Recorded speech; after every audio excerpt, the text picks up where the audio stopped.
Marekani imeahidi mashambulizi makubwa zaidi katika Jamhuri ya Kiislamu ya Iran. Marekani imesema itaimarisha mashambulizi makubwa katika nchi hiyo ya Iran katika maendeleo ya operation ya Epic Fury. Waziri wa ulinzi wa Marekani Pete Hegseth amesema tangu vita hivyo vya Marekani na Israel vianze Februari 28, pamoja na Israel wameshambulia zaidi ya maeneo 15,000 dhidi ya Iran.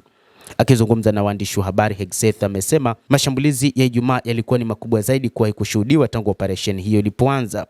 Hegseth amethibitisha kuanguka kwa ndege ya mafuta ya KC-135 ya Marekani wakati wa operesheni yao, huku akikiri kuwa vita ni vurugu na kwamba vifo vya wenzao vitawapa msukumo wa kutimiza malengo yao. Kauli hiyo ya Hegseth imejiri wakati milipuko mikubwa ikiutikisa mji mkuu wa Iran, Tehran, ambako maelfu ya watu walikusanyika kwenye kumbukumbu ya kila mwaka na kuonyesha mshikamano wa Palestina.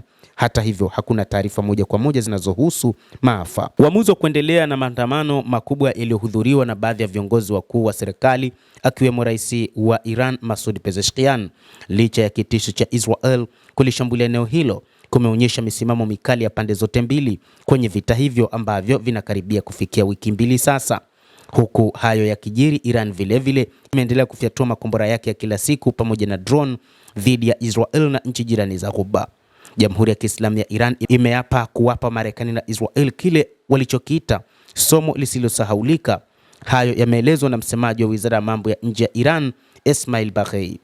Hatuwezi kukubali kwamba waongee kuhusu mazungumzo na usitishaji wa mapigano kila mara na baada ya hapo tunakabiliwa na marudio yale yale ya uhalifu wa kivita. Vikosi vyetu vya kijeshi vimeazimia kwa dhati kumfundisha adui somo lisilosahaulika, amesema Baghei. Seth amesema kwamba wamemjeruhi kiongozi mkuu wa Iran Mojtaba Khamenei na huenda ameharibika sura, lakini hakutoa maelezo zaidi kuhusu jinsi Marekani ilivyofikia uamuzi huo.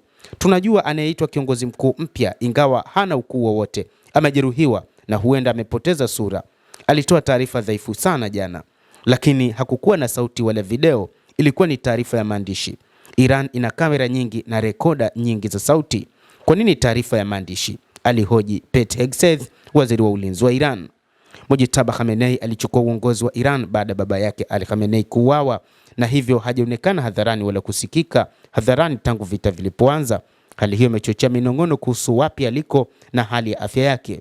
Mnamo Alhamisi, taarifa rasmi ya kwanza ilisomwa hadharani ambapo aliapa kuendelea kuiongoza Iran na kupigana, huku akiahidi mashambulizi zaidi kwa mataifa ya Ghuba yenye kambi za kijeshi za Marekani. Huku Iran ikiendelea kudhibiti mlango bahari wa Hormuz, ambayo ni njia muhimu ya kimkakati wa usafirishaji wa 1 ya 5 ya mafuta kote duniani, na hata kushambulia meli katika ujio huo, kufanya mashambulizi dhidi ya meli za shehena. Rais wa Marekani Donald Trump amesema Marekani itatoa kinga kwa meli katika mlango bahari wa Hormuz.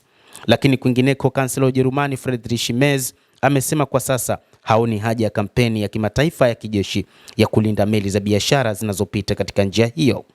Merz amesisitiza kuwa nchi yake haitaamini kujiingiza katika vita vya Iran na kwamba juhudi zozote kwa sasa zinalenga kuvimaliza vita hivyo katika Jamhuri ya Kiislamu ya Iran.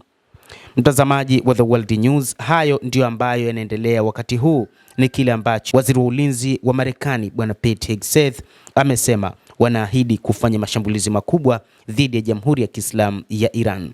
Endelea kutufuatilia, lakini nikusihi usisahau kulike, usisahau kucomment, kadhalika usisahau kusubscribe channel yetu hii ili upate habari hizi kwa mapana hapa The World News. Mimi ni Adam Hussein. Endelea kuwa nasi wakati wote, endelea kutufuatilia uyajue mengi yanayojiri katika ulimwengu kupitia The World News.